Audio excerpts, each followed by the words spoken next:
Fanatics isn't just our name, it's who we are. Loyal, passionate fans dedicated to our favorite teams and to the sports we love. That's why we're honored to be able to offer fans the world's largest collection of official sports apparel and sports jerseys from all the leagues, teams, and players you love. We feature a wide selection of gear from every league, including NFL, MLB, NBA, NHL, and NCAA merchandise, which allows us to serve fans of football, baseball, hockey, basketball, lacrosse, soccer, golf, and everything else that gets your heart pumping. Go to fanatics.com by using the QR code on your screen right now to celebrate your teams.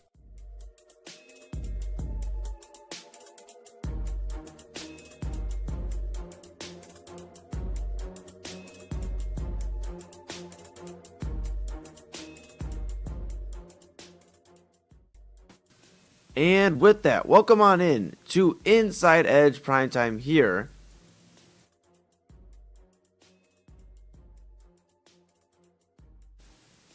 And with that, welcome on in, everybody, to Inside Edge Primetime. Mics are muted. We are having a heck of a day. We are on live. Boom.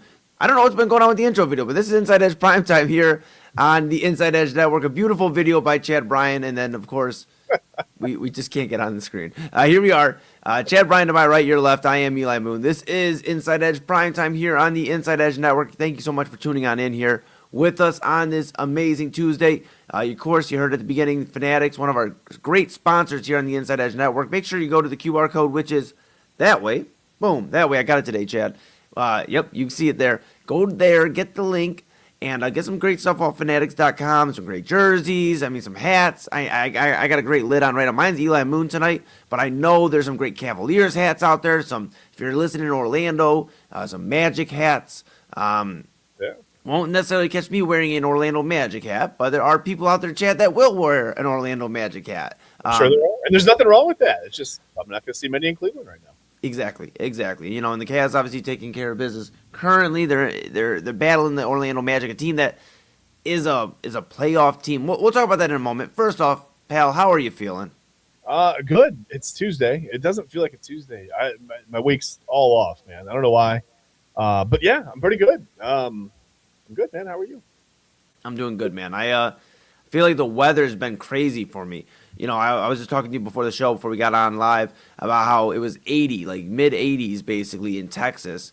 I was in Texas, you know, for those that are just tuning in for the first time, you know, I was in Texas. I make obviously music. I'm going to turn myself down here a little bit, Chad. I feel a little loud there. But don't yell at him. Don't yell at everybody. Yeah, you know, but I make music, so basically, I was out there in Texas. I was doing the Thriller in Texas Festival. I was rocking and rolling out there. I was out there from Thursday to Saturday, and then it just got cold when I got back. So I'm back in the city. I'm rocking and rolling, but I'm not liking the cold weather. Besides that, I'm doing good though, man. It's been a blessing. I'm excited for everything coming up and what we got going on with the network, what we got going on with the collective. I feel good, man. I feel good. So we got a lot to talk about too today. Nice. Yeah, we do. So let's get into it. The Cavs playing right now. I'm looking right here. 114-105 is the score. I got it on the big screen, of course, here at the house because, you know, we bleed wine and gold over here. And it's been a really interesting game. The Cavaliers were tied basically going into halftime darn near until James Harden hit a 4-point play, fouled by Paolo Banchero. And obviously this is a game right now. You look at it. This is end of March. This isn't going to be okay if the Cavs win this game. They're the clear Eastern Conference favorite. But at the same point in time, this is a pretty important game. This is a team that you've played, if you're the Cavaliers, in the first round a few years ago. This is a team that is on a trajectory where, okay, the Cavaliers kind of abandoned in a way, which is okay if it works out, the core four, where Orlando has Paolo Banchero, Franz Wagner, you know, these guys, they've dealt with some injury issues, but they have these guys. They've added Desmond Bane. They have these guys that really add a lot of depth to that team. And this is a measuring stick game. This is a team that's 8th place in the Eastern Conference, a team that you could see in the second round, depending how the seeding works out right now, because the Cavs are 4th in the Eastern Conference, Orlando 8th.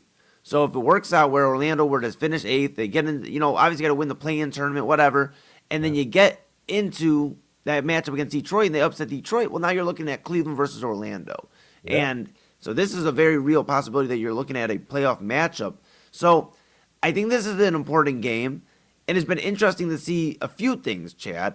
in this game, we've seen James Harden and Donovan Mitchell really be that 1-2 punch. That's why we brought James Harden into Cleveland. This is why we traded 26-year-old Darius Garland for 36-year-old James Harden. This is why we made the move, because we wanted somebody that could go take some of the pressure off of Donovan Mitchell, get the relief off of, and help Donovan Mitchell there. So I feel like that's very, very important and something that I thought was something cool. And I want to talk about that here in a minute. The other thing, real quick, is the aggressiveness of Evan Mobley. Evan Mobley has been so aggressive in this game. He's making, where people drive to the lane and get a dunk, or excuse me, a layup, he's making them dunks, just putbacks. He is being very aggressive. So those have been my two takeaways, Chad. And I know it's been a hectic night and a hectic week for you. I know you've been catching as much as you can of the game. But I wanted to ask you this. This is the question that's been on my mind. Yeah. Regardless of the game tonight, Mm-hmm. do you believe that the duo of Donovan Mitchell and James Harden is enough to win an NBA championship? Because that's the whole thing. Yeah. That's why we brought him in.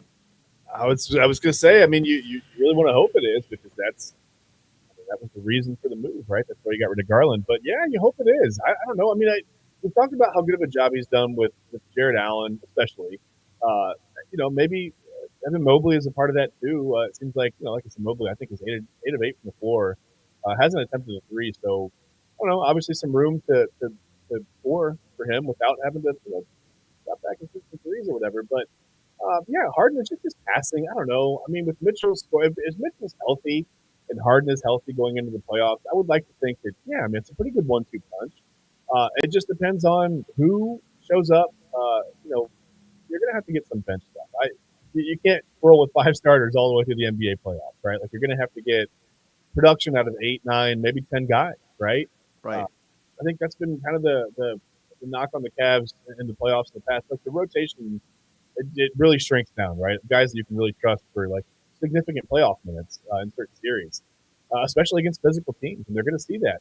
And not just the East standings. When's the last time you could really look at the East and see, like, all the way down to the Magic at 8? You've got teams that are above 500. Even through, like, right on through the Hornets. They're sitting there at 38 and 34. That's the interesting thing. You got to go all the way down to Milwaukee. That's 29 and 42 before you get to a losing team. So, in a year where we thought the East was going to be wide open, like, all of a sudden maybe it's like a little bit more compacted than we thought, a little tougher. Yeah, that's the interesting thing. I'm glad you brought that up, because, you look at the Cavs, they're about, I believe, 4 games up for the 4th seed over the Raptors right now. Yeah. But then you look at after that 4 and 4.5 up on the Hawks for the 6th seed. 5.5 up on the Sixers. But the real interesting thing is between 5 and 10 right now, there's a 2.5 gap right now currently for that spot. So that's why I keep saying we really don't know who the Cavs are even playing in the first round right now. So all this talk, I've heard talk of the Cavs should play the seeding matchup. Should they play, Boston in the second round, or maybe, try to match up where they play them in the Eastern Conference Finals? Look, at the end of the day, Boston isn't going anywhere except for to the Eastern Conference Finals again, more than likely. They have looked like a juggernaut since Jason Tatum's return. They've looked good before he even returned. They just look even better now. And if not them, it's the New York Knicks. 2 teams that the Cavaliers have had struggles with in the postseason. They aren't going anywhere. You can try to hide from them, but what does that ultimately look like? Then what do you believe in as the Cavaliers if you can't beat these teams? You're going to have to beat them. Yes, you're going to have to beat Toronto or a Philadelphia or Orlando or one of these teams. But the true measuring stick is if you can beat Boston, if you can beat New York, one of those teams, and get to the NBA Finals. So I think the seeding talk is, to me, it's pointless. You got to play everybody at this point. You should just be ready to play everybody. But I feel the other thing is, this is a very pivotal postseason for the Cavaliers. We talk about it all the time.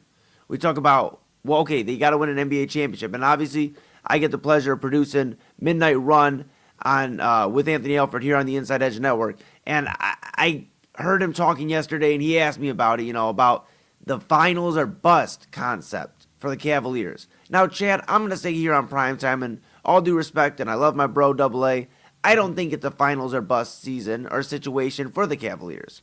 Here's why. There's 2 different reasons. One, and here's the 2 reasons are 2 different players. Okay. LeBron James, Okay. Giannis Antetokounmpo. Okay. This is the offseason or the season before the offseason of Giannis and LeBron. All right. Giannis is staying in Milwaukee right now, and maybe we should be whispering a little bit more. I was gonna say you're saying his name too loud. Yeah. I know, my apologies. But we should be looking at this as, okay, if they can get out of the second round and then they fall, like I said yesterday at Midnight Run, if they fall 6 or 7 games to Boston or New York, would it break my heart? Yes. But knowing that we could get the kid from Akron back in Cleveland in LeBron James, knowing that the Cavs might really just say, you know what, core four no more completely, and we're getting Evan Mobley out of town or one of these guys and getting Giannis, that's doomsday scenario if they weren't to get to the finals. But I don't think it's finals or bust, blow up the whole situation, Donovan Mitchell's out of town. I think it's just retooling. And I think because of those two players' availability, and especially LeBron James' connection and ties to Cleveland, I think it's a real possibility that this is just you got to get out of the second round. You have to get over the hump of that at least. Show us that Donovan Mitchell can't get out of the second round in his career. Get out of the second round. James Harden has had so many postseason failures recently. Get into the Eastern Conference Finals again, for goodness sake. Be one of those last two teams standing. Yeah, I think that's a great point. I think it's progress or bust, right? And progress can't look like a better loss in the second round. That would be great after 2 gentlemen sweep. I mean, you've been beaten in 4 to 5 games, badly, just out physical, out everything, right? Progress can't look like a little bit. Okay, well, we got to a 6th game in the second round. That's pretty good. I don't think so. Like you said, I think they have to get out of the second round. You have to get into the Eastern Conference Finals and compete there, right? If you get to the Eastern Conference Finals, you compete. Let's say it's against Boston, and like you said, they fall in 6 or 7, and they don't look outmatched in 3 of the 4 losses, where it's 121 to 86 or something. You obviously don't want to see that, because then you feel like you're really, really far away from a team that we all thought was going to crumble a little bit, right? In the offseason, we thought the Celtics can't stay together. They're going to crumble. They're right there. The East is going to be wide open. Like you said, there's 15,000 teams within 2.5 games of each other for the playoffs. It's wild. It's weird that we're looking at we're just a couple of weeks away from the end of the season, really. 2.5, 3 weeks, whatever you want to call it, and we can't really, like you said, you can't play the seeding game. You have to be ready for everybody. So, I don't know. I just think it's progress or bust. You've got to get to the next level of the playoffs, and it would help to compete. Nobody wants to see them go there and get swept by Boston. That doesn't feel like progress, right? That just feels like, all right, they got to the next level, but they don't look any better by default, right? The middle of the East was okay, so they got through that, and that's fine. But they're clearly not at the same level as the top of the East, and that's not going to get them to where we wanted to get. Is that going to be enough to entice a guy like Giannis to want to even consider coming here and to go through all that? Is LeBron going to come back and play with a team that just kind of seems stuck in the mud? I mean, he came here the first time and they had been stuck in the mud for 4 years, or 7 years rather. So I don't know. I mean, it feels like progress or bust, I guess, to me. And here's the thing, Chad. We talk all the time, and we love Donovan Mitchell here in Cleveland. Yeah. Donovan Mitchell is a beloved NBA star, superstar. In my opinion, he's a superstar. Mm-hmm. But we talk all the time about James Harden's legacy. And, James Harden, obviously 36 years old. Donovan Mitchell will be 30 years old in September. Yeah. After this season, he'll be going into his 30-year-old season. I know that's not ancient or old or anything like that. I'm definitely not going to say that. I'll be 29 in July, okay? But here's the reality of the situation. He is coming up on the back end of his career. Once you turn 30, you're now in your backswing of your career. He's a 7-time All-NBA, or 7-time NBA All-Star, I believe 2-time NBA All-NBA, but he's never won an MVP or anything like that. We start talking about legacies and things like that. This is a very important stretch right now, these next 2 seasons for Donovan Mitchell. Obviously, it's been magnified about if he's going to stay in Cleveland or things like that. I think the reasons I brought up earlier are enough for him to stay, and an opportunity to team up with LeBron, have Harden stay for another year with the chemistry they've had. I think that's enough, but we start talking about legacies and what Donovan wants to achieve, and now we start talking about NBA championships, Hall of Fame status, and the resume is good, but without an NBA championship or a Finals MVP, it's lacking a little bit. So obviously we talk about Harden, but Donovan, this is super important right now, this next year, 2-year stretch. Yeah. And I'm very curious to see, but I don't know. I guess to answer my own question, I don't know if this is enough to win an NBA championship because they just cannot seem to get Jared Allen on the court long enough to stay healthy.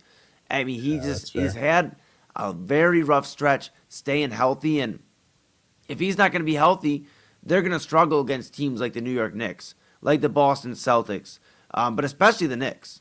Mitchell Robinson has our number in the playoffs, and that's what scares me.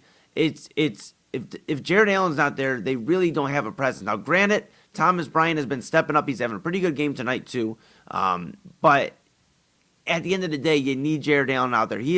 We've stressed so much, especially on this network. He is one of the main cogs in this system. Him getting going early, the running the pick and roll, get into the hoop. He really impacts the game early and often. And yes, the Cavs have looked good on the road, and they look good tonight so far. It looks like they may hang on to this one. 123-114 the score right now, under 6 to go. But they need Jared Allen, Chad. Yeah. So I kind of agree with what you had originally said, which is, yes, we don't know if it's necessarily the duo that's going to be enough. It's going to be these supporting pieces, including Sam Merrill, the returning Max Strus that's here now, back in Cleveland. Evan Mobley, what's he going to do? But with a big looming offseason and some big names, guys are going to be playing for their Cleveland future and really their respect in the league, I feel like, a little bit too, because, I'm sure Evan Mobley has heard the talks around, about should they move off of him for Giannis? Should they move Jared Allen? Darius Garland heard it until he was moved. Yeah. Guys get sick of hearing that. So the only way to shut it up is by winning and winning again. You got to go produce, right? Yeah. So we'll keep an eye on all of that. Cavs up, like I said, 123-114 right now. I did mention Bryan. He's having, like I said, a good game, 9.6 rebounds and 2 steals. So keep an eye on that as well. But we're going to do this. Yeah, no, for real, absolutely. We're going to do this. We're going to take a quick pause here, Chad, okay? We're going to let everybody get some caffeine. I think I'm going to get some more lemonade. I'm drinking lemonade tonight. Some lemonade. Summary thought. I like it. I know. How about that? Right. We're going to take a quick pause, let everybody on the West Coast get their dinner. Mm-hmm. When we come back, we're going to talk about the UFC, boxing, combat sports. Here's the thing, my friend. I feel like I wrestled my entire life pretty much, and I love MMA. I've covered UFC events. I feel like right now combat sports is at a weird point in discussions, and it's usually not. We aren't usually having good discussions about combat sports, and we're obviously a lot of times not talking about what's going on in the octagon or the ring or things like that. So we're gonna discuss that, and then later, Chad and I, and really kudos to Chad, we put together a great list for Tuesday Top 5. I cannot wait to share it. Chad's excited. Yeah. It's one of our favorite times of the day. Tuesday Top 5 coming up later on in the show. Before we go to break, though, of course, want to remind you about our friend Allie Rose and AllieRoseFragrances.com, which there is a code, InsideEdge20. Use the capital I, capital E, InsideEdge20, all one word, InsideEdge20, and you get some great candles, some great body mist. I'm so excited you hear me I'm ready to tell you all about it. But body mist, the candles, the spring editions out, the lemon bar, the soft bloom, some great options. Now, they still have the other options, I believe, still on the website. So you still go get your spiced apple. You can get these other options that are available. But just a great option for spring. And with everything coming up, you want to open up the windows. You want to get some good scents going. I mean, why not light up an Allie Rose fragrance candle, get it going. And everybody here on the network is taking advantage of the code, getting their candles, getting ready. Chad's done it. Yes. We have to just let you know that this is one of the greatest smelling candles you'll put in your house. Chad, am I right or am I right? No, you're right. You only left me with one option, but thankfully it was the right option. You are right. They smell amazing. Vegan, again, all cruelty-free materials go into all these candles. Homemade, right here in the USA. It's nice. Seasonal scents. I mean, where are you going to go and get seasonal scents? And they look really cool too. They have different colors that you can even choose from for the same scents, which I think is amazing. And they just, like I've said before on the show, they smell so clean. I do not know about the body mist. I am sure that they smell amazing because the candles are phenomenal. But yeah, you can't go wrong. Go to AllieRoseFragrances.com. Like we said, use the code InsideEdge20. Get 20% off your first order. And please, like I said, you're helping out a small business and you're doing yourself a favor because your house, you, whoever, if you're giving this as a gift, they're going to smell amazing. It's awesome. Absolutely. You heard Chad and I use the code first-time customers, InsideEdge20. That's at AllieRoseFragrances.com And get yourself a great candle, get yourself a great body mist, and let's bring spring in together with our friend Allie Rose and AllieRoseFragrances.com. All right, Chad, I'm going to give you a second to go get some water or whatever you need to go do. I'm going to let everybody at home go and get their self situated. When we come back, we're going to talk about combat sports and what the heck is going on there. But we'll be back. This is Inside Edge Primetime here on the Inside Edge Network. That's Chad Bryan to my right, your left. I'm Eli Moon, and we're back right after this.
And welcome back to Inside Edge Primetime here on the Inside Edge Network. Chad Bryan to my right, your left. I'm Eli Moon, and we are back. Cavs and Magic currently battling final minute or two in the Cavs game. So we'll go over that in just a second. I'm having a bad hair day, so I'm trying to fix that. And while we're doing that, Chad, I know you can relate on bad hair days. I know you can relate, man. We got about the same amount of hair, Happens, Yeah. man. All right. With that being said, I just don't remember how you can't really see it anymore. It's fine. well, here's the thing. Even if I was having a bad hair day, I want you to know something. One of our great sponsors, Monster Moments Photography, would get me together. We're going to take a quick moment here and listen to them. Mosser Moments Photography is a husband and wife wedding photography team based in Cleveland, owned and operated by Ryan and Hallie Mosser. For the past 10 years, they've captured more than 100 weddings across Northeast Ohio and beyond, always working together as a true two-person team. Their style centers on authentic, emotional storytelling, documenting the real moments between two people in love and creating images that feel natural, comfortable, and true to the couple.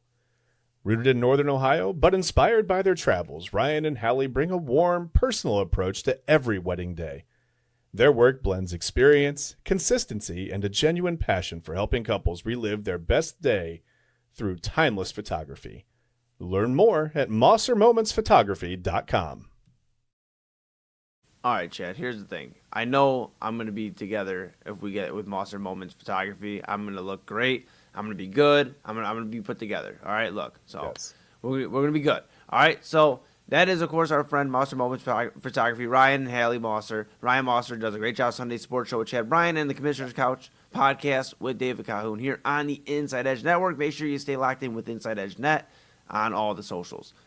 Chad, I don't know how to start this conversation after yesterday. And we got a little bit of conversation on social media. Man. What was that? Just rip off the Band-Aid, man. I know. I thought you said I was having a bad hair day. I was like, No, not you agreeing with me. Oh my God. But no, I don't know how to really start this. We got a little bit of chatter on our social media. When we had the clip go out yesterday about the discussion about the UFC, Michael Venom Page, in the kind of beef with Dana White, walking out they don't care about us, from Michael Jackson, and then Dana White apparently walking out during his fight, not even getting like a co-main event in his home country for Michael Venom Page, a guy who's very established, maybe not in the UFC all the way. He's only had a few fights in the UFC, but he's established. He's one of the more notable guys in mixed martial arts in the last 10 years. But it seems like every time we have a discussion about the UFC or boxing, it's always about something outside of the octagon, outside of the ring, and it's usually in a bad light, whether we're talking about Sean Strickland or we're talking about the semantics and the antics of Jake Paul, whether you like Jake Paul or you don't like Jake Paul. It seems like we're always talking about something nonsensical with Jake Paul. But it always seems like we're having some sort of discussion that isn't involving the sports, and it seems like gone are the days of talking about Chuck Liddell and George St. Pierre and all of these stars of the UFC, the Forrest Griffins of the world. And gone are the days in boxing of talking of, the stars, the Manny Pacquiaos of the world. Floyd Mayweather back, when Floyd was doing his thing, even Pretty Boy Floyd and, even Canelo Alvarez and Triple G. I mean, seems like gone are the days of talking about the sport, and more so it's turning into, and I love the Side Hustle Wrestling podcast, but it is turning into professional wrestling where it is storyline driven, but the action seems like you could flick out, you could turn away from it. You flick the channel, turn it off, you get away from what's going on.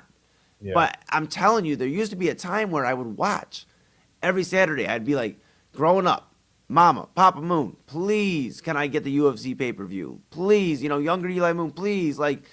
And now it's, I'll pay you back. Yeah, and I still working on paying them back. Yeah. To this day, you'll never be able to pay your parents back. That's how I just look at it. But I'm trying. But gone are those days of paying $60. UFC's offering it for like $9 a month, $10 a month or whatever on Paramount Plus, I believe, for all the UFC pay-per-views. And we still, just to be real, haven't taken advantage of that. Because talking about streaming services and just how much they charge, why are we going to pay an extra $10 when there's not enough buzz about the UFC right now? So this is where I pose a question to you, Chad, and I'm curious, is popularity for combat sports at an all-time low? I don't know. I mean, I think those discussions are still happening somewhere, Eli. I just think they're when you stumble onto those things on social media, it's more like the hardcore fans, right? Like the guys who are going to be there, the ladies who are going to be there no matter what. The I guess the people who really truly appreciate the sport. But I think it's hard to find the right mix of, because when it's all fighting based, you go, well, we don't have any personalities, right? So what do? Well, we gotta drive some personalities. We're gonna have to force the issue.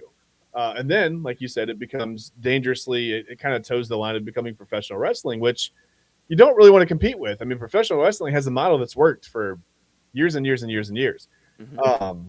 It's hard to compete with that. So then people go, well, now this is all, these are storylines. This is stuff that's it's kind of written out. It's planned to be this way, right? That doesn't interest me. If I wanted to do that, I could just watch wrestling.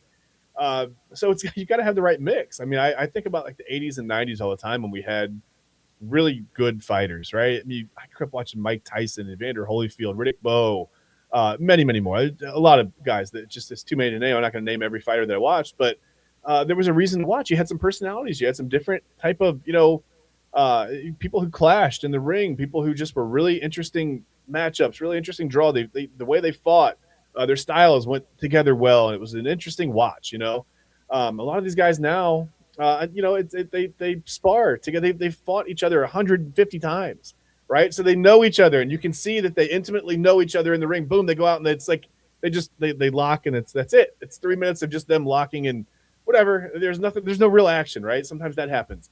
There are some really good fights still, but it's not. I don't know. I think you just have to have, like I said, you have to have the right mix, and I don't know what it is. I don't know how to fix it. I'm not really I'm not throwing shade because I'm not. I couldn't step in there day one and go, okay, here's what we're gonna do.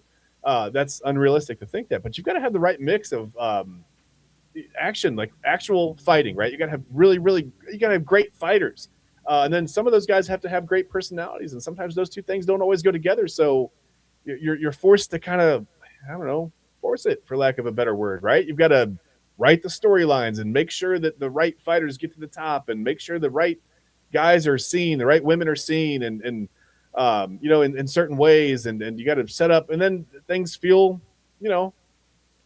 everything feels it just doesn't feel natural, right? It doesn't flow. Yeah. I think that's the problem that they're stuck in. It's like, which way do you go? Do you go with, all fighting, all personality? We're struggling to find the mix. The guys are losing interest. I mean, it's like, guys that are up high, in the hierarchy of the people who run this are and sometimes I think from a fan standpoint, I don't watch a lot because there's so many different little factions and different division. I don't even mean weight classes. I just mean there's just different. I don't know who fights who anymore. It used to be very evident. It was like the heavyweights fought, the flyweights, the whatever, the bantamweight. You knew who was going to fight who. And now I think the waters are so muddied that it's hard for a casual fan to step in and go, I don't know who I'm rooting for, because I don't know what rivalries there are. Who fights who anymore? Like who's in what organization? Where do I find them? How do I pay the streaming cost on this platform for these fights? And I got Netflix is on every other set, whatever. It's hard to find. Quite honestly, There's no marketing, there's no promotion, and it's really hard to know where to find the fights unless you're a hardcore fan. So I think that's why, the casual fan's kind of out right now. It's just not really. As speaking as a casual fan, it's just not really on my radar. I don't see it. It's interesting you mentioned marketing and promotion, because I feel like there's two things that stand out to me for the UFC right now. It's one, that the fighters in combat sports in general. Let me be very clear. Not just UFC, mixed martial arts, boxing, all combat sports in general. The fighters have fallen more in love with promotion and in hyping up the fight than actually fighting. To be real with you, and I'm not questioning the heart and integrity of fighters, but I am questioning that why is it that we get more excited for a press conference leading up to the fight than the actual 5-round fight that's going to take place on a Saturday night? It doesn't make a whole lot of sense. That fight is such a letdown, and there's no action. There's no all this buildup and all the social media hype for nothing. And it's like you're making money off the hype, but not the fight anymore. And people are Yeah. tired of the hype, I think. Yeah, they've created a model in combat sports now where they realize, fighters realize they have to have a personality, some sort of gimmick, almost like pro wrestling, to get to the top of the card. And unfortunately, the UFC really isn't, in these combat sports aren't going for that, especially the UFC. Boxing a little bit more goes for like the personalities, but the UFC is not going for the personalities anymore. The Conor McGregors of the world, the John Jones of the world, these guys, they want somebody that's just going to be able to conform to, hey, we need you to fight. We need you to make some money. You're not going to make, a ton of money because we have fighters saying we're broke after post-fight interviews, in the cage, right in the octagon. It's like we have that going on. But meanwhile, we have money pouring in through the gates. We have money pouring in through merch, money pouring in. So I think that's another reason, too, is like I'm sick of the mistreatment. Somebody who I've wrestled my whole life. And to see just the mistreatment, and these guys are doing some of the toughest things in the world. And I get it. Some people don't like fighting, whatever. But this is the sport they chose. It is prize fighting.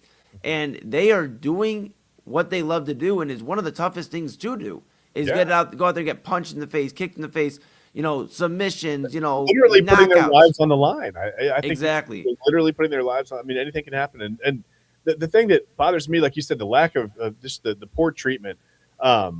Something that Dana White had said that I read recently is that this isn't a career, this is an opportunity. That's wildly insane to me. I mean, this is a career. If you're putting your life on the line for something and people are making millions of dollars on your back, it is a career. And I think at the very least you deserve to be paid. This is like the whole NIL argument with college sports. I mean, yes, the NCAA and these schools making money off the players' backs, and the players don't get anything.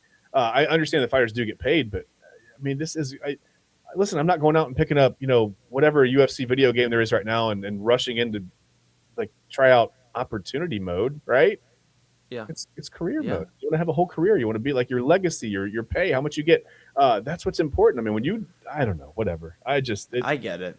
I get it, pal. It's frustrating. Like I said, as somebody who I've done combat. I'm not sports, even a hardcore fan. Yeah, I've done combat sports my whole life, pretty much. And I've grown up around it. I mean, that's something I've done, and it's disheartening. It's very disheartening to see where it's at. I think it's a bigger discussion too. And I'm curious. I think we should get Double A back on. We haven't had him on the show in a minute. I think we should get him back on and talk about it because TKO and Endeavor, and I'll talk to him.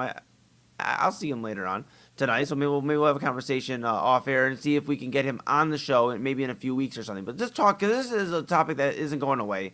But with TKO and Endeavor running the UFC and WWE being that parent company, it seems like the morale, the mood has completely shifted. Like, gone are the days of the old UFC. I feel like the vibes, and we've talked about that a little bit on Main Event with Rob and Double A and myself, but the vibes of the UFC and the vibes of WWE from even like 4 years ago, where it was hot for a moment. It was like, man, everything was like going on, and it just seems like, it's a lot of money at the gates and pushing the everyday fans out and letting guys that don't really give a what about the sports coming back in. So I can remember a day, Eli, when I would see nothing on my Facebook timeline on a Friday or Saturday night, but multiple cards, right? Like, did anybody just see the whatever fight, the whatever? And I'm like, that's got to be that wasn't even the headliner. That wasn't even the main card, People were watching the undercards and excited, and there was like a discussion on Facebook or whatever on Twitter.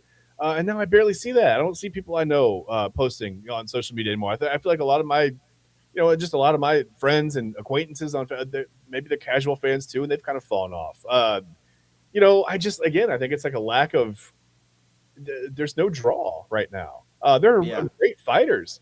But it's almost hard. Like, they're being mistreated. They seem disgruntled, and I understand. I wouldn't throw stones. I mean, if I'm going in there and fighting and put my life on the line, like, I want to be taken care of. I want to be compensated as well, right? You look at some of the boxers that have made $1 billion in their career or whatever, and I think it's perfectly fair for these men and women to want that kind of compensation. I don't know. I just think it's marketing promotion. There's just it's again, the waters are a little muddied. Nobody really knows who's fighting out of what anymore. If you're just a casual fan, it's a lot to take in. And they're lacking in promoting the good stories. We hear a lot of bad, and the bad guys seemingly getting all the good shots, and Yeah. No press is bad press, though, right? It's getting old. It's getting old, pal. Well, hey, what isn't getting old is Chad and I. We are in our prime, and this is Inside Edge Primetime here on the Inside Edge Network. We are rocking and rolling. We are going to take a quick pause, however. We're going to hear, of course, from our friends at sportsmemorabilia.com in just a moment. And then when we come back, we're going to do Tuesday Top 5. We're going to go over our list. It's an exciting one this week. We might get a little bit of arguments, but I don't think so. I think you guys will like this, everybody. Yeah, I think it will be okay. We're going to take a quick pause here. Let everybody get their caffeine, get your dinner, get ready, get situated. Of course, Midnight Run with Anthony Alford coming up after us. But again, one more time, we're going to hear from our friends at sportsmemorabilia.com, and then Chad and I will be back to wrap up this Tuesday edition of Inside Edge Primetime. There you go. Whether you're searching for a baseball autographed by your favorite World Series slugger, a signed football by an iconic Hall of Famer, or the jersey of a world-famous soccer star, you've come to the right place. Here at sportsmemorabilia.com, the web's leading source of authentic sports memorabilia, you'll find more than 500,000 authentic products from nearly every professional sports league, team, and player. Not only will you find your next prized sports possession with ease thanks to superb customer service and tremendous site experience, but you'll have the satisfaction and peace of mind that every product listed comes complete with a certificate of authenticity and is fully backed by the sportsmemorabilia.com lifetime authenticity guarantee.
And welcome back to the Inside Edge Network. This is Inside Edge Primetime here on the Inside Edge Network. Chad Bryan to my right, your left. I am Eli Moon. And I am feeling great, Chad. You know why? Because we have a great sponsor that helps us keep Jitterless Energy Blend rocking, zero sugar, and that's our friends at W Energy. Of course, Chad, we have great energy already, but if we need more, we go to W Energy and we go ahead and use the code InsideEdge10. Of course, I can tell you all about it, but before I do, why don't we just go ahead and pull the code up and hear from our friends at W Energy? How's that sound? Let's do it.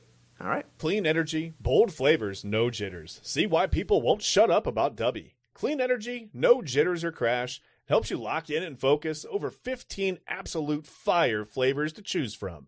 Visit w.gg and use promo code InsideEdge10. So that's the code InsideEdge10, Chad. And for anybody out there, InsideEdge10 is the code. W Energy, 15 great flavors. I mean, a ton of different flavors to choose from. Zero sugar, great energy, however. And if you're needing that extra boost to rock for prime time and for Midnight Run with Anthony Alford later on in the Inside Edge Network, then go ahead and get some W Energy. Use the code InsideEdge10. How's that sound, Chad? Sounds great to me. I would do it. Amazing. Sounds great. You know what also sounds great? It's Tuesday. We're at the final segment of the show. I know you hate when I look at my my watch, but look at my watch. There's no watch. I'm not wearing a watch. I don't understand. Look. Here's the thing. I'm working on it. Maybe next show I'll wear a watch. But it's time. It's time. Ready? Drum roll, please. I thought we had a drum roll. I was excited. No. Super excited. All right, Tuesday top 5. No drum roll, but Tuesday top 5. And like in other weeks, we have a topic. We're talking about something, because why in the world would we have a Tuesday top 5? We didn't have a topic, right? So it's March Madness. We're talking an NCAA tournament. We're talking men's basketball. Why not do the top 5 Cinderella squads, the NCAA men's basketball Cinderella squads of all time? And some of our top 5s, some of the Tuesday top 5s are kind of silly. They're kind of funny, so we go with the music. But no music this week, because this is all, well, it's not serious. I mean, it's fun. It's sports. It's basketball. It's not, not that serious. But we don't need the silly music this week because it's fun. So our top 5, again, no slow review. I'm just going to tell you. The top 5 is the 1985 Villanova squad. This is as an 8 seed. They're still the lowest seed of any national title winner to this day. So they had to make our list, right? Came into the tournament at 19-10. Didn't win any of their first 3 games by more than 5 points.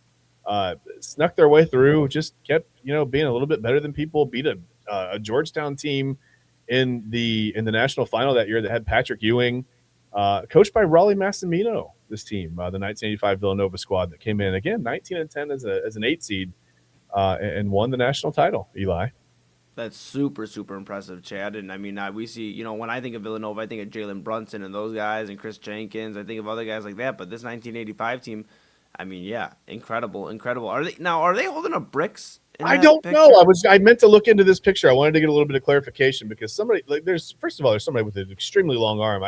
I'm guessing that guy was blocking some shots in this NCAA tournament. But, it looks like the 2 fellows in front of the picture there, they're holding bricks. And I just don't know if that's what you want to associate your basketball team with. But it worked for them. You know what I mean? Yeah. I guess bricks. Yeah, this team may make an appearance, but we I don't know if they will or not. But we've had a team referred to as Dunks. Maybe this was Brick City. I don't know, Villanova. I'm not really sure. I tried to get some clarification. Couldn't find anything. The guy in the front left looks suspiciously like Paulie, from the Rocky movies, Uncle Paulie. So maybe somebody owes him some money. He's like, hey, Villanova won, I got a brick over here. I don't know. Who knows? Yeah. I thought this was a weird picture, but it was fun to use. So that's fine. The number 4 team on our list, and this was tough, Eli. There was a lot of back and forth. There are a lot of really memorable, and there are a couple teams that we talked about before that we left off of here that it hurt a little bit. But you've got to pick 5, right? You can't do 7. A top 5 isn't 7. That's not how math works, right? You got to pick 5 teams. So we left a couple of teams off, but I tried to go most memorable, whether it's great personalities or a memorable win, or sometimes it was just the resume. Like, who did you beat, right, to get to where you got to as a Cinderella? So Number 4, I think, is pretty easy to see. I went with the 1983 North Carolina State Wolfpack, and they obviously were coached by Jim Valvano, huge personality there, probably one of the most charismatic. Oh, we lost Chad for just a moment.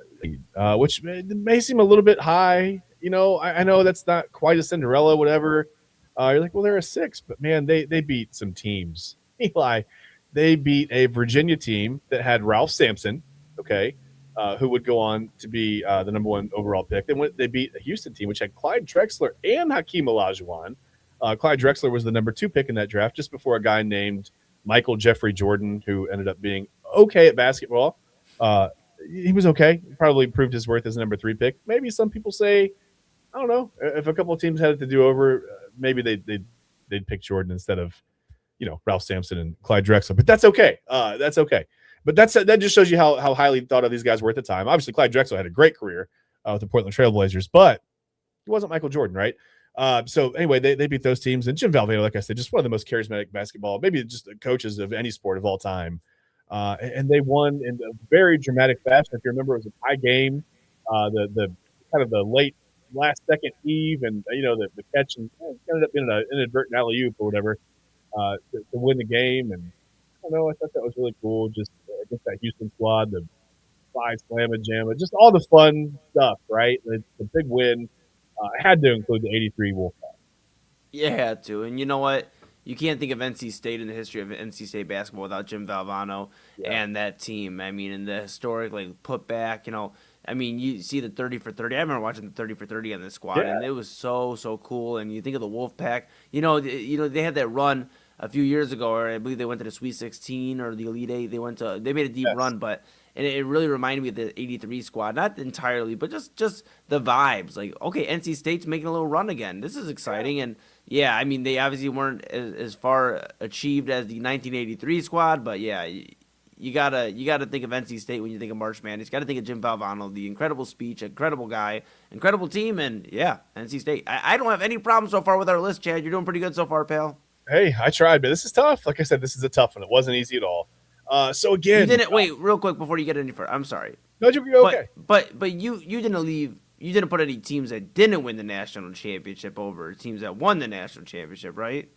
Well, I mean, it depends on what you really define as a Cinderella team and who made a run. Because listen, like I said, we've got the lowest seed ever to win a national title here, right? Yep. We've got the 85 Villanova squad as an 8 seed. They're the lowest seed to ever do it.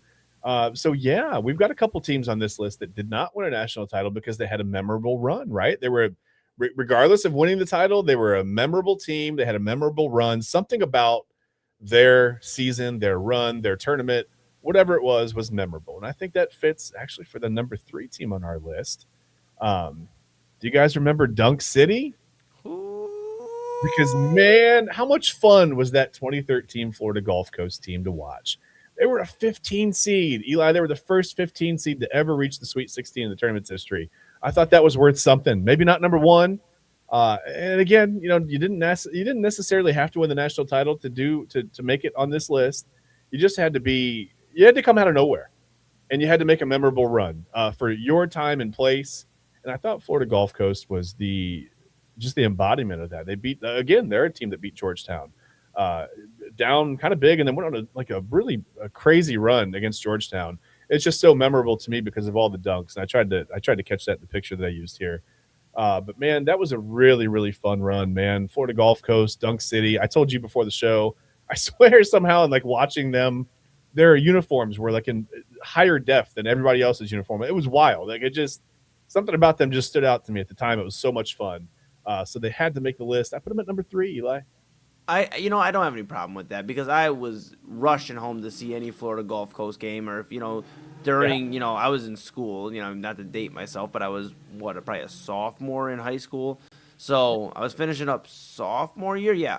And so that's Florida Gulf Coast, watching them during, school, getting to watch on the TV. We talked about that before, off air and on air, I believe, in a little bit, just rolling in the TV and getting to watch Florida Gulf Coast and getting to see the impact this team left, this 2013 Florida Gulf Coast team. We talk about remembering colleges. You think of George Mason because of some of these teams. You think of some of these other teams, VCU. You think of all these squads.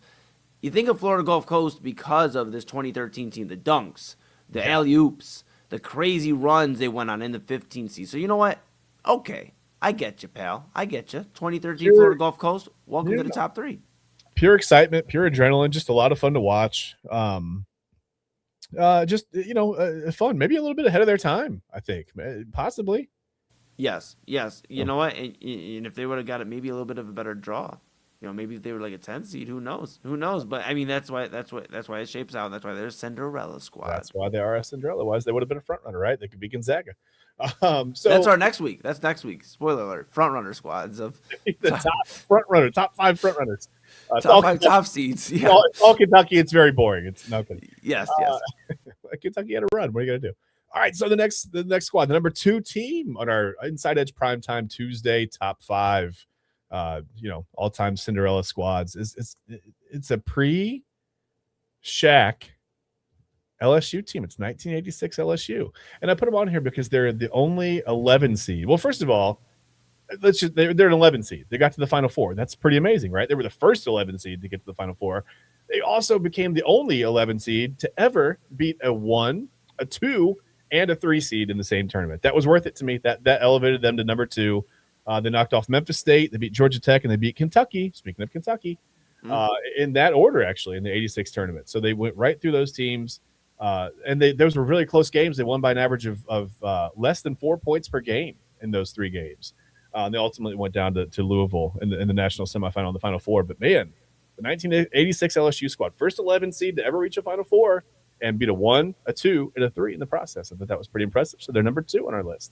You know what? I originally thought this was potentially the Shaquille O'Neal team. I had to make sure, it was 3 years too shy.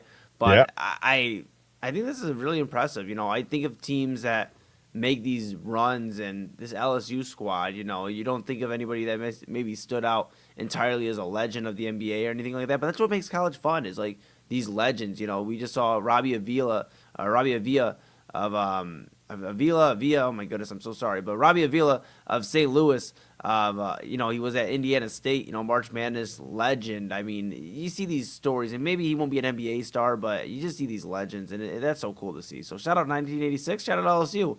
I wasn't doing too much in 1986, Chad, but that's pretty cool. Yeah, I was 7. It's fine. I don't remember this team though. I do remember the Shaq LSU years. I remember those years. And I think the first time I really started to remember the Final Four was honestly, it would have been the Raleigh Massimino UNLV days. It's really when I really started watching more closely when Duke was a thing. Whatever, Duke played UNLV a couple times in a row. That's really when I probably first started watching the NCAA tournament and just watching the Final Four and paying attention. So the 83 NC State squad, I don't remember. 85 Villanova, not in my mind. 86 LSU, nope, didn't have it. But as you read about it, you look back, just the impact. And again, LSU is not like not a mid-major. Obviously they're LSU, right? But also not really known as a basketball school. 11 seed, kind of came out of nowhere. So that qualifies for me. When I think of LSU, before we get to number 1, I think of 2 players, and you're gonna laugh at me here. Yeah. Shaquille O'Neal. Yeah. And Ben Simmons. Yeah, and Ben Simmons didn't make the tourney.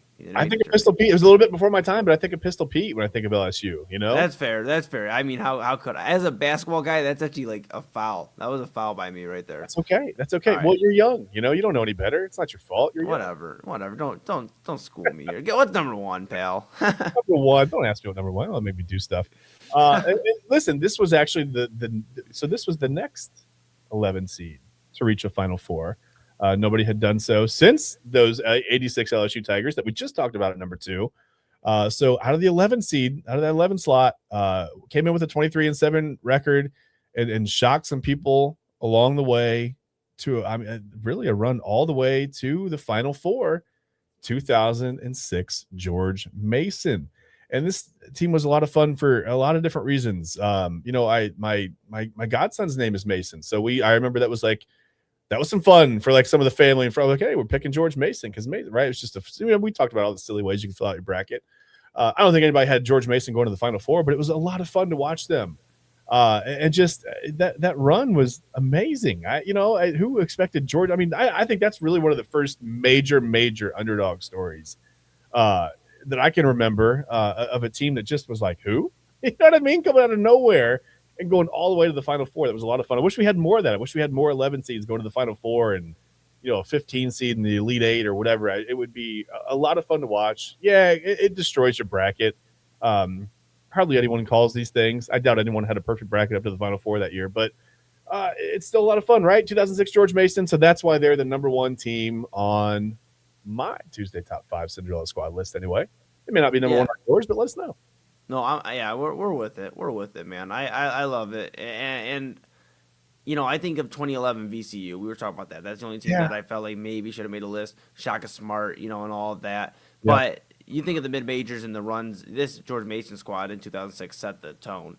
And you're right. I mean, where did they come from when they came out of nowhere? So I can understand why VCU was left off the list with some of these incredible teams. And Eli, I remember that team, but the only reason I left them off was they beat two other 11s on the way. So it was like, okay. Yeah. I get you. Hey, strong list, pal. Another strong list. Another great Tuesday Top 5. And if you disagree with us, well, sorry.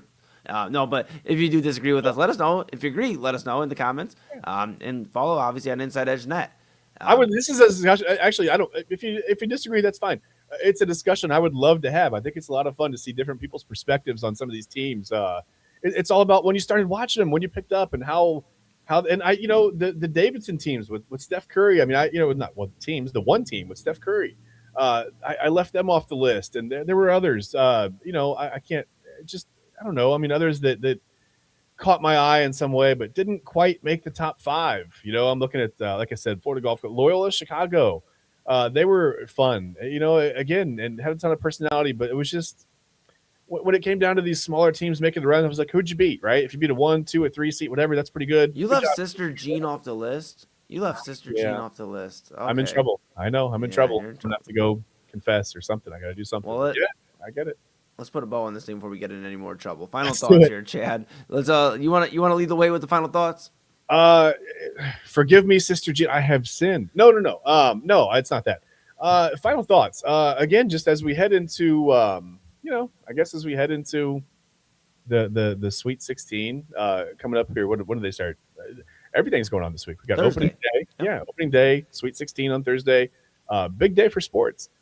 So I guess rest up, get your rest, hydrate, because you're going to be maybe you're going to be up yelling at your TV again. I don't know how big of a baseball fan you are. I try not to yell at my TV until playoff time.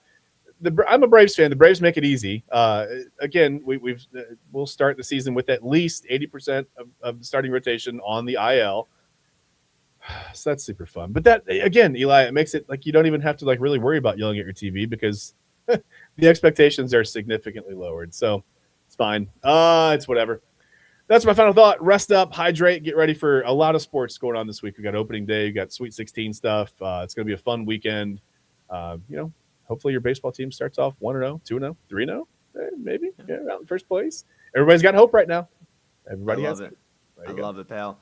My final thoughts are that, first off, the comments are wild. Then, second off, you were amazing in Walker, Texas Ranger. I'm not going. Thank you. Yes. First off, and rest in peace to Chuck Norris out there. Yes, of course. Rest in peace to Chuck Norris. He actually passed when I was in Texas, which that was sad. But my final thoughts are: first off, the Cavs go final 136-131 over the Orlando Magic. They win in Cleveland. My final thoughts are: don't freak out or get too excited about a March game. It is a good win. I'm very excited. I said earlier this is a game that you need to get a W in. But don't freak out, yes or no. Do we know the answer to that question we asked earlier of do you believe that the duo of Mitchell and Harden is enough to win an NBA championship? We don't know. We don't know yet. But don't freak out yet. Enjoy the ride because we're about to go on a run here. And let's see if we can get out of the second round. My final thoughts are enjoy the ride. Let's see if Jared Allen get back healthy and rock and roll from there. So with that being said, we're going to take a pause until tomorrow. It's a long pause. A long pause. I know. I always get everybody. But we're going to take a pause. We'll be back tomorrow, Wednesday, for prime time. Back here at 10 o'clock. Again, program reminder, Thursday, 9 p.m. to 10 p.m.